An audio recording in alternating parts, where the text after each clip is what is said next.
네, 어서 오세요. 예, 근대 국가는요, 예전에 그 봉건제처럼 왕실, 영주하고 귀족, 성직자, 평민 이렇게 삼권, 사권 분립이 관습적으로 그리고 현실적으로 매우 자연스러웠던 그 봉건제 국가 체제가 아니에요. 이 근대 국가라는 게. 중세의 주권은 말이에요. 왕, 귀족, 성직자, 농민, 노동자 모두 각기 가지고 있었다고 말씀드렸죠. 하지만 근대 국가는요, 이 모든 주권을 인공적으로 밀가루 짬뽕처럼 하나로 합쳐놓고 자기들끼리 엘리트들끼리 자의적으로 권력을 배분했어요. 3분으로 배분한 국가라고. 여기서 국민은 그냥 졸개일 뿐이죠. 인공적으로 세워진 근대 삼권 분립이라는 거, 이게 단지 상상에 불과했어요. 당시에는요. 처음 구상할 때부터 그랬습니다. 토마스 홉스가 큰 걱정을 했었다고. 이런 말이 있었을 때 이게 국가를 스스로 파괴하는 위험성을 가진 거 아니냐 이렇게 생각을 했습니다. 이 국가의 현실 속에서는 말이에요. 입법, 사법, 행정이 뒤섞여 있다고. 그럼에도 불구하고 입법, 사법, 행정을 권력으로 나누어 버렸기 때문에 이거 충돌 가능성이 있다고 항상 생각을 했다 그 말이에요. 그러니까 상권 분립이 말이에요. 견제와 균형이라고 하는 철학을 근간으로 뒀지만 이 균형이 항상 깨질 수 있다는 거죠. 그러니까 근본적으로 인간은 악하다고 봤기 때문에 그렇게 나눈 거예요. 파워 스톱스 파워로 만들었다고. 홉스의 우려가 말이에요. 바쿠닌의 바쿠닌의 판단이랑도 좀 비슷해요. 이 바쿠닌이 뭐라 그랬냐면 국가의 본성에는 반란을 유발하는 뭔가 있다 그랬습니다. 안쪽으로도 내부 반란도 유도하고 바깥쪽으로도 외부 반란을 유도한다고. 그렇죠? 윤석열이가 내부 반란을 기도했잖아요. 그렇죠? 그리고 혁명이라고 하는 건 근본적으로 국민들에 의한 정부 외부 반란이고 그렇단 말이에요. 그러니까 항상 반란을 일으킬 준비를 하고 있다는 게 근대 국가였다 이거죠. 그러니까 국가란 놈이 성격이 더러워서 그러니까 권력들 사이에 견제를 하겠다면서 그 잽을 날리고 언젠가 어퍼컷을 한번 날릴 때가 온다 이 말이에요. 각각 사법부, 입법부, 행정부가 어퍼컷을 날릴 때가 온다 이 말이죠. 윤석열이 어퍼컷을 한번 날렸다고. 다른 나라는 안 그래요? 다 그렇게 했다고. 그러니까 국가란 놈이 원래 성격이 더럽다 그 말이야. 그래서 언젠가 사고 칠 때가 올 것이다. 이게 실제예요. 사고 치다가 이 근대 국가 토대까지 말아먹는 자기 부정에 걸려 있는 게 이게 자유민주주의라고 하는 국가 체제라면 결국 빈수레가 돼버려요. 제가 윤석열 대통령 당선되자마자 얘기했습니다. 저 2, 3년 못 간다고. 2, 3년 내에 무슨 일이 꼭 벌어진다고 좀 말씀드렸잖아요. 근대 국가의 본성에 반란을 일으킬 유발자가 분명히 있는데 딱 보니까 제가 그럴 것 같더라고. 근데 그것뿐만이 아니에요. 이 사람뿐만이 아니에요. 이 조직 운영을 충돌적으로 하면 할수록 이 반란의 본성이 자꾸 나타난다는 거죠. 삼권 분립이라고 하는 게 그 좋은 아이디어가 아니에요, 실은. 이 칼 슈미트가요. 여기에 문제가 있다 그랬다고. 삼권 분립. 저게 이제 과연 오래 가나? 그 정치적인 현실은 복잡해져 가는데 삼권은 스스로 명료하게 분리시키려고 하려 그러면 할수록 현실에 맞닥뜨리질 못하니까 주어진 법을 해석하는 갈등이 계속 커진단 말이죠. 그러니까 조폭 새 조직이 평화롭게 살다가 관할권을 명료히 가져갔다 하더라도 해마다 들어오는 수익성 있는 사업, 그 나발이 싸움에 안 들어가겠어요? 그래서 그렇게 토마스 홉스도 걱정했고 바쿠닌도 지적했고 칼 슈미트도 야 저 삼권 분립자 오래 못 갈 텐데 그랬던 겁니다. 결국은 나라가 빈수레가 돼버린다 그 말이에요. 서로 싸우다가. 지금 나라들이 대충 그렇게 돼 있어요.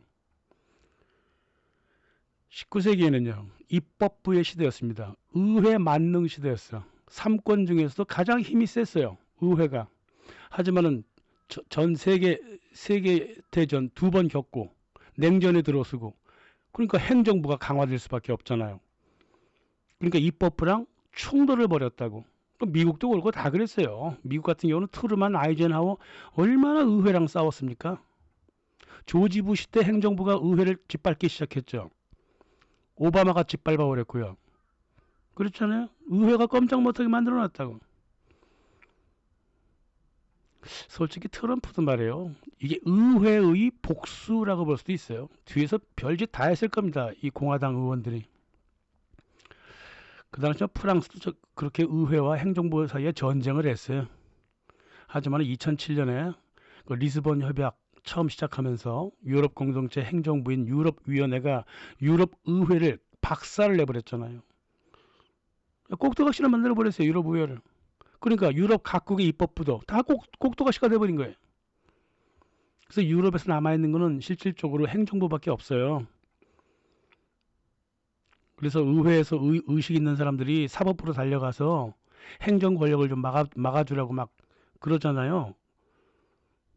그랬던 겁니다. 그래서 프랑스 같은 경우는 검사를 선택하는데 사법부한테 권한을 줘버렸다고요.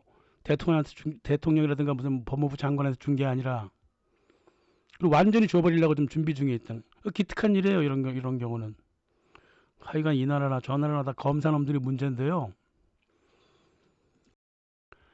삼권 분립에서 가장 마지막이고 가장 중요한 게 뭐냐면 헌법을 누가 해석할 것이냐 이거거든요. 헌법이 한 국가 내에서 삼권 전체 인증을 받았던 정부가 그냥 용인하고 넘어갔던 헌법이 말 그대로 의회에서 공식으로 비준된 때가 그렇게 오래된 때가 아니에요. 프랑스도 1958년에 비준했다고. 동유럽 각국이 2000년대 와서 했고요. 거의 대다수의 나라들이 헌법을 용인을 한 게 20세기지 그 이전에 별로 안 했습니다. 뭐 저기 프로이센 네덜란드가 좀 빼고 그런 거 좀 빼고. 영국은 대헌장 같은 게 있죠. 헌법이 없으니까 대헌장과 헌법을 착각하는 사람들인데 그거 서로 다른 거예요. 헌법은 그런 게 아닙니다. 아무튼 헌법이라고 하는 거는 성문법이든 뭐 어떤 법이든 간에 법률의 최상위 법이기 때문에 이 주권의 표현이기 때문에 이 헌법을 해석하고 만들고 폐기하는 사람은 누구인가 이거 찾아내야 되거든요. 의회야? 대통령이야? 사법위원회야? 대법원이야? 어디야? 어느 누구도 아니에요. 삼권을 통제할 주체가는 국민도 아니야. 왜냐하면 국민 주권을 이미 정부한테 넘겨버렸기 때문에 근대 국가 철학에 있어서 국민들은 헌법을 좌지우지하지 못하게 만들어 놨다고. 그러나 이거는 명목상 그런 것이고 실제적으로 그러면 안 되는 거죠. 그죠? 그래서 헌법이 삼권을 배분했다면 그럼 그 바로 그 헌법을 만들고 고치고 파기하는 권력은 누구한테 줘야 돼? 이거 국민한테 줘야 되는 거 아니에요, 원래가? 칼 슈미트가 고민을 많이 했습니다. 이거 누구한테 주지 이거? 찾을 사람이 없으니까 헌법 위의 인물로 히틀러를 지지한 거 아니에요. 삼권을 모두 대표할 절대자가 여기 있다 이거야. 그래서 히틀러가 나온 거예요. 이게 주권은 오로지 단일하다라고 하는 근대 정치 철학에 따라서 보다 보니까 그렇게 나온 거야. 그러니까 근대 국가의 법학자니까 칼 슈미트도 이럴 수밖에 없는 거예요. 한 사람한테 줘야 된단 말이야. 그래서 총통이라고. 총리인 동시에 총통이야. 네. 대통령이에요. 총리는 내각에서 올라오잖아요. 그러니까 국회를 장악하고 행정부도 장악하고 당연히 그 밑에 사법부도 장악해버리는 총통제를 지지를 했다고요. 이게 헌법을 합리적으로 판단하고 지키는 유일한 길이다. 칼 슈미트는 그렇게 봤어요. 그 유사한 사람이 하나 있어요. 또 오스트리아의 한스 켈센도 그랬습니다. 한 사람한테 어떻게 그렇게 그거 해 하지 마. 그렇게 하지 말고 헌법 재판소를 만들자 이거예요. 무슨 이름으로 불리든 간에 입법, 행정, 사법을 전체를 통제하는 헌법 재판소. 그거는 근대 철학 토마스 홉스의 근대 단일하고도 강력한 주권의 요구에 일치한다 이 말이에요. 그래서 한스 켈센이 헌법 재판소를 오스트리아에 처음으로 세우죠. 1919년. 굉장히 어려웠던 시절에 그 당시 오스트리아며 뭐 독일도 마찬가지고요. 체코, 뭐 스페인 다 엉망진창이었다고 나라가. 그래서 헌법을 관장할 기관이 꼭 있어야 되겠다. 그래서 그 세 나라 정도가 받아들인 거예요. 예, 헌법재판소를. 그래서 헌법재판소는 미국의 전통과는 거의 다르죠. 뭐 조금 다르다라고 얘기하는 사람도 있지만 제가 보기에는 뭐 완전히 다른 문화를 갖고 있다고. 미국이라고 하는 나라는 독립 초기부터 대법원이 의회를 보완하는 헌법재판소 역할을 맡았습니다. 미국은 도대체 무슨 이유로 헌법을 검토해? 그 이상하게 생각했다고요? 주 정부든 연방 정부든 의회를 벗어나서 결정권을 누군가 가진다? 그건 독재야, 독재. 반민주적이라고 판단했다고요, 미국 사람들은. 행여 의회 법률에 문제가 있다고 치자. 그럼 대법원한테 맡기면 되잖아. 아니면 수정 헌법을 만들든가.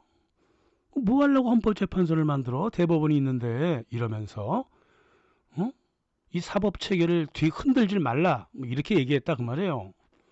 이 건국의 아버지들도 그랬고 그 밑에 그 미국의 법학자들도 그 대법원이 있는데 뭐 하려고 헌법재판소를 따로 만들어 갖고 법정 네트워크를 막 뒤흔드냐 말이야. 주정부 잘 돌아가고 있지. 연방 헌법에 반하는 법률 뭐 그리 많지 않지. 하물며 이따 손 치더라도 그거는 사법부의 해석에 달린 문제지 입법부나 행정부까지 들먹거릴 필요가 없다 이 말이에요. 이게 미국의 전통입니다. 그래서 미국의 대법원은 1803년부터 한 몇 번이고 그 의회가 만들어서 올린 법률을 파기시켜버렸다고. 의회도 수긍했습니다. 아이고 대법원이 파기했으면 됐지 뭐.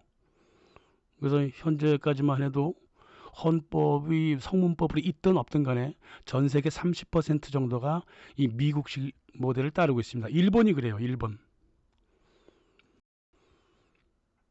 그 19세기는 말이에요. 유럽 입법부가 말이에요. 정당으로 갈려 싸우고요. 피 터지게 싸웠습니다. 좌파 우파. 삼권의 선도 금방금방 넘어버렸고요. 가끔은 제왕적이기도 하고 그랬습니다. 그래서 아까 말씀드렸듯이 19세기는 입법부의 시대라고 그랬잖아요. 의회 만능 시대라고. 당연하지만 정치적인 파행도 일으켰다고. 그래서 한스 켈센이 말이에요. 이거 안 되겠다. 입법부를 좀 제한해야 되겠다. 입법부에 대항하는 사법부 최고의 법원을 구상을 했다고. 그게 바로 헌법재판소예요. 헌법재판소를 만들면서 한스 켈센이 이렇게 얘기했습니다. 위헌적인 입법 조치에 대한 헌법적 방어를 제공하기 위해 정규 사법부 외부에 특별 재판소를 따로 둔다. 이렇게 명시를 했습니다. 그래서 켈센 지지자들이 나와가지고 행정부, 사법부, 입법부가 혼란에 빠지지 않도록 만든 거지 독재를 부리는 건 아니다 그랬습니다. 물론 맞는 소리였어요. 그렇게 함부로 행동할 수 없게 만들어놨으니까 헌법재판소가. 그래서 뭐라 그랬냐면요. 아주 뭐 재밌는 표현 많이 했어요. 입법이 자기 궤도에서 돌도록 태양이 되어주는 게 헌법재판소다. 그랬습니다. 재밌는 표현 많았는데요. 아무튼 뭐 중재기관이었다 이거예요. 위치는 중재기관이 되려면 힘이 세야 되잖아. 그래서 대법원 위의 대법원이라고까지도 얘기했다고.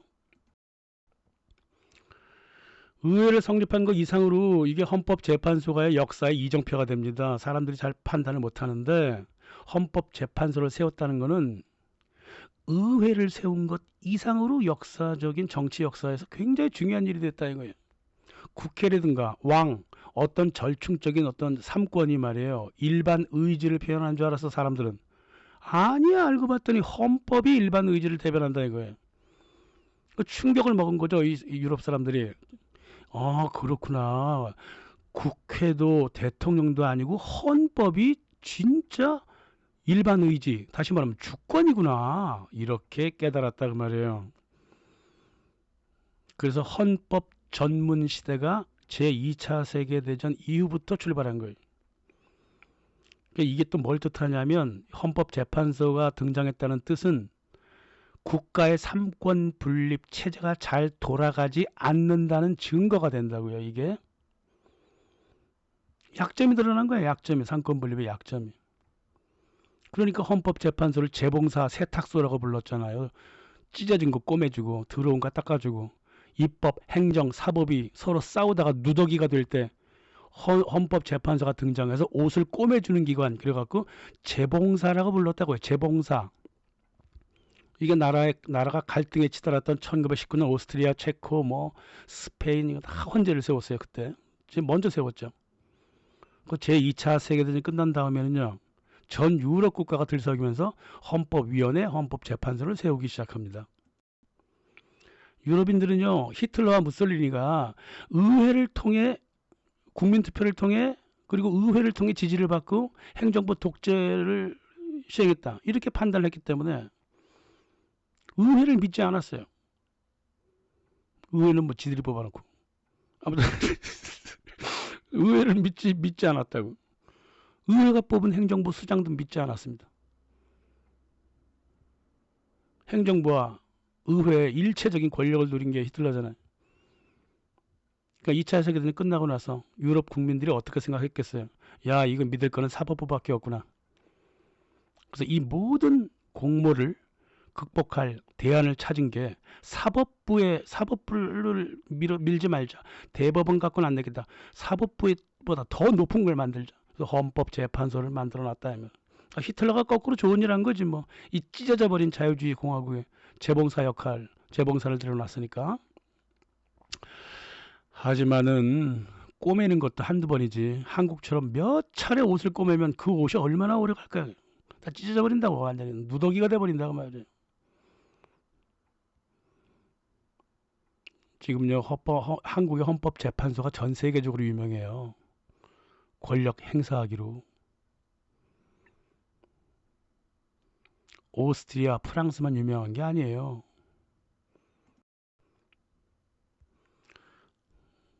자, 말을 천천히 해보죠. 예, 전후에 이 정치적인 스펙트럼 넓어지고 갈등도 많았어. 포르투갈, 벨기에, 프랑스, 독일 대표적이었어요. 급격하게 헌법재판소를 세웠습니다. 갈등을 봉합하기 위해서. 유럽의 대법원은요, 형사, 민사소송에 대한 항소를 담당했어요. 법률에 대한 위헌 판단이라든가 국가기관 사이의 충돌, 그게 우리랑 무슨 상관이야? 누굴 탄핵하겠다고?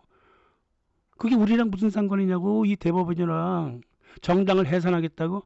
어우, 짜증나네. 대법원이 그런 일을 어떻게 해? 응? 시민 개개인이 또 헌법소원을 들고 나오네. 그걸 대법원이 그걸 다 어떻게 다뤄? 우리는 기본적으로 대법원이라고 하는 거는 밑에서 올라온 판결문이라든가 이 법을 제대로 절차를 제대로 밟았나 그거 점검하는 기관이지 무슨 힘을 쓰는 기관은 아니다 그 말이에요. 그리고 무엇보다 겁이 나. 이거 왜냐하면 이게 이 법적인 충돌이요. 이게 정치적인 문제로 많이 올라오기 때문에 이 판사를 정치화시키려고 자꾸 그런다고. 그래서 안 하려고 그랬어요. 그래서 드골 대통령이 헌법재판소를 밀어붙여가지고 의회에서 투표한 법률 막 파기시키면서 대법원은 안 건드리고 따로 세웠어. 헌법재판소를. 그래서 행정부를 보호했던 거예요. 이 드골 대통령이 이 독재의식이 좀 있었잖아요. 그래갖고 헌법재판소를 굉장히 강화시켰고 많이 활용을 했습니다. 지금도 헌법재판소에 올라와 있는 소원 안건이 거의 3천에서 4천 건이 된다고. 헌법재판소 판사들이 하루 종일 일을 해야 돼요. 이 프랑스 헌법위원회는요, 이 사안의 검토뿐만이 아니라 결정권도 가지고 있어요. 한국도 결정권이 있을 겁니다. 있죠. 아마 프랑스보다 더 큰 것 같아. 한국의 헌법재판소는. 원래 늦게 배운 도둑질이 더 세잖아요. 성문화된 헌법이 없는 나라가 좀 있죠. 캐나다, 영국, 사우디아라비아, 이스라엘, 그리고 또 한 나라가 더 있는데 기억이 안 나네요. 뉴질랜드 이렇게 있고 또 하나가 있어. 조그만 나라가 하나 있어. 하여간 성문 헌법이 없는 나라는 뭐 그렇다고 치고 성문 헌법이 그래도 있는 나라는요, 대다수가 헌법위원회라든가 헌법재판소, 헌법검토위원회 뭐 이런 걸 자꾸 만든다 이 말이에요. 특히나 지금은 더 만들어요. 2017년 얼마 안 됐죠. 8년 전에요. 10여 개 국가가 갑자기 헌법재판소를 만들었다고.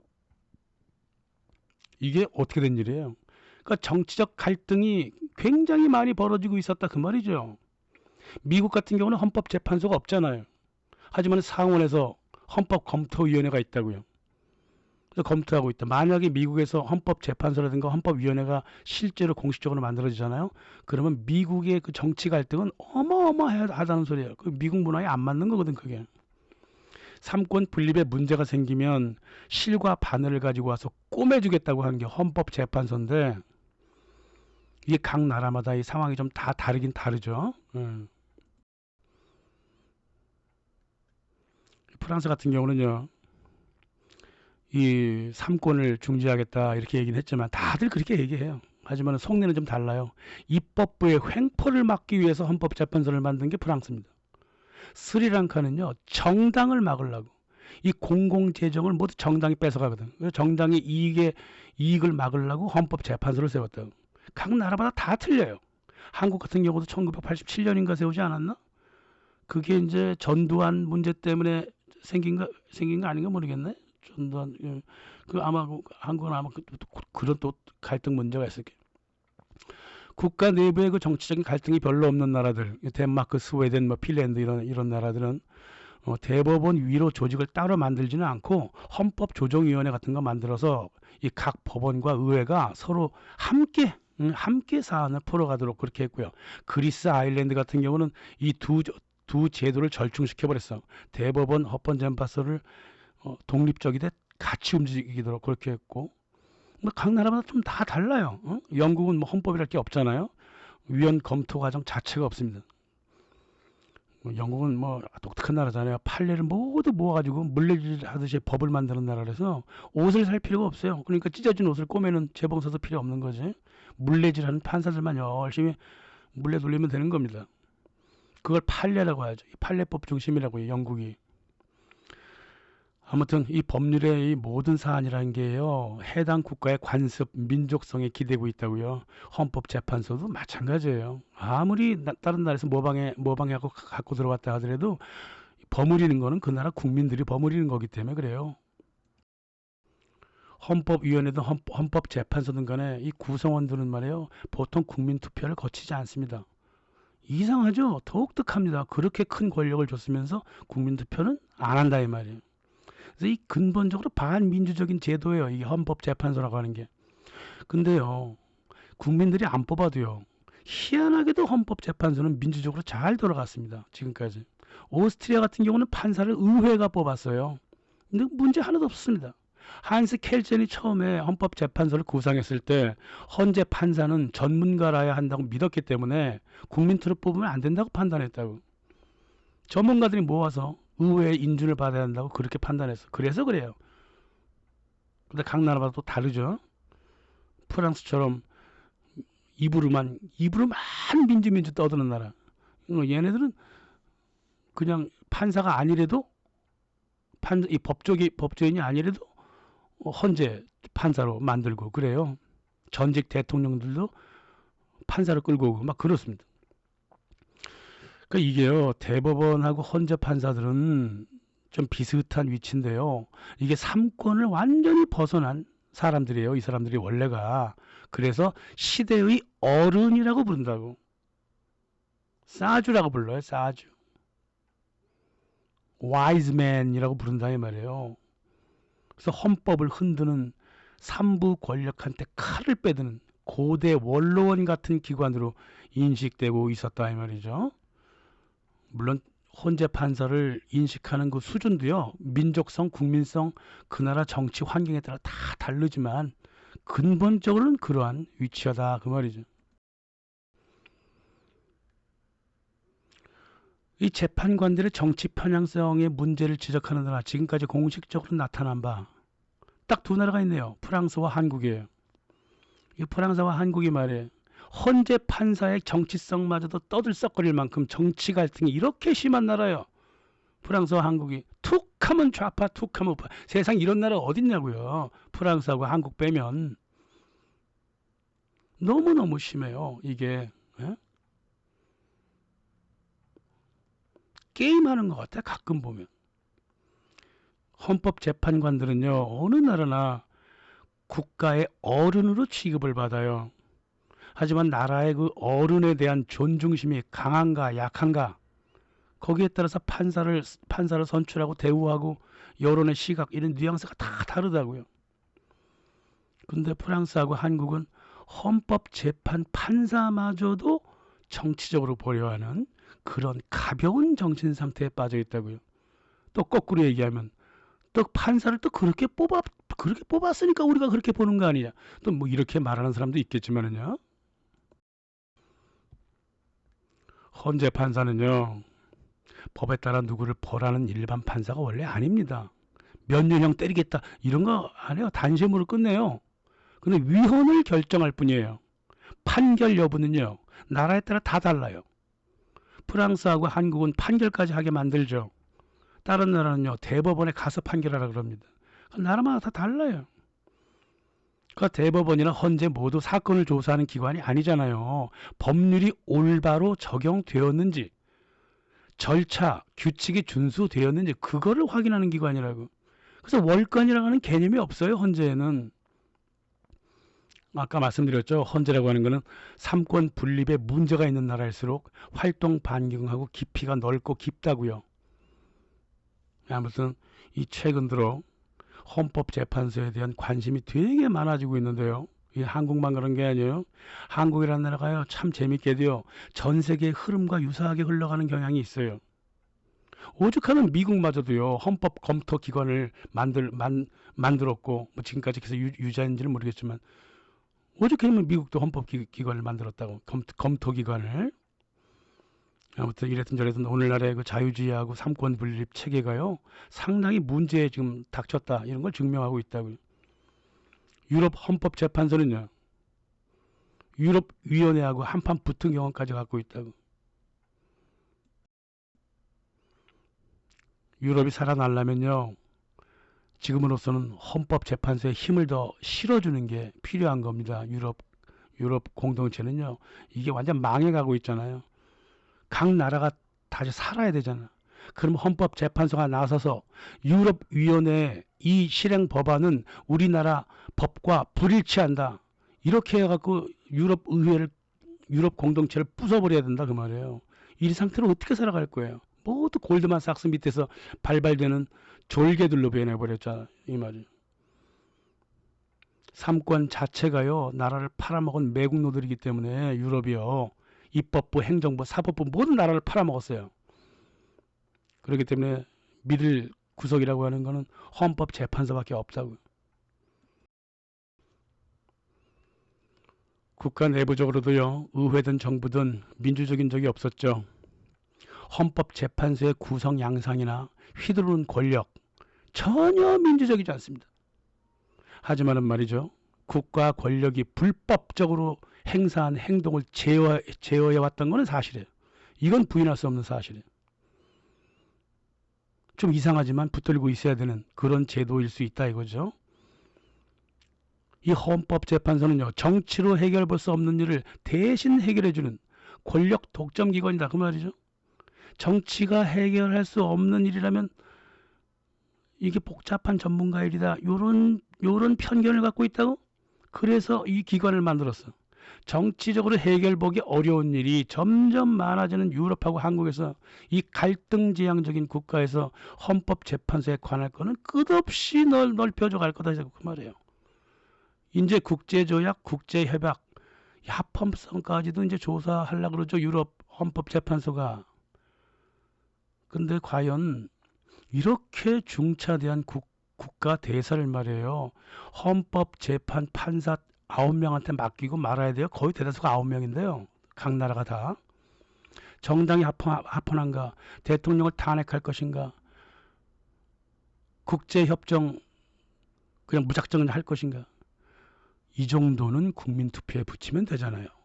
에? 이 정도는 국민투표에 붙이면 되는 거예요.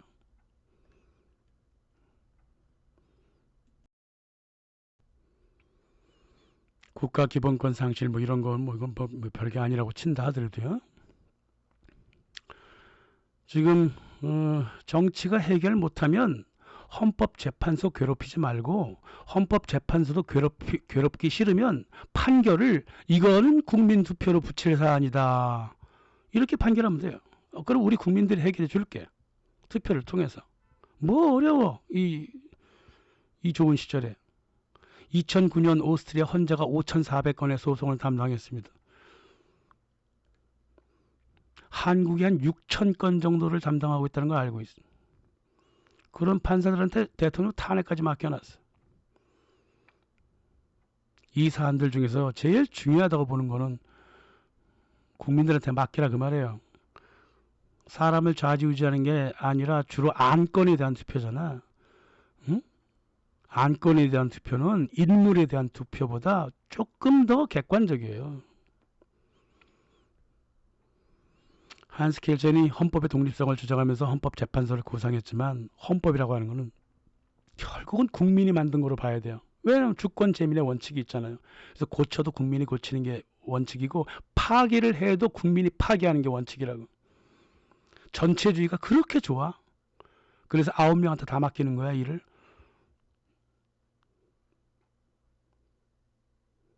이제 우리는요, 법을 세우고 법을 실행하는 사람들을 뽑는 게 아니에요. 그런 사람들의 행동을 통제하는 게 국민의 의무입니다. 국민들한테 주민등록증 나눠줬듯이 입법, 법규, 코드를 하나씩 부여해서 블록체인 밑에 넣어가지고 입법, 사법, 행정, 고위 공무원들 법의 평가를 내리도록 그렇게 만들어야 되는 거죠. 언제까지 히틀러를 기다립니까? 한스 켈센이 아니라, 한스 켈센은 물론 문제지만 칼 슈미트처럼 언제까지 독재자를 그렇게 기다려야 되냐고. 니체처럼 독재자를 언제까지 기다릴 거냐고요. 우리가 직접 나서야지. 감사합니다.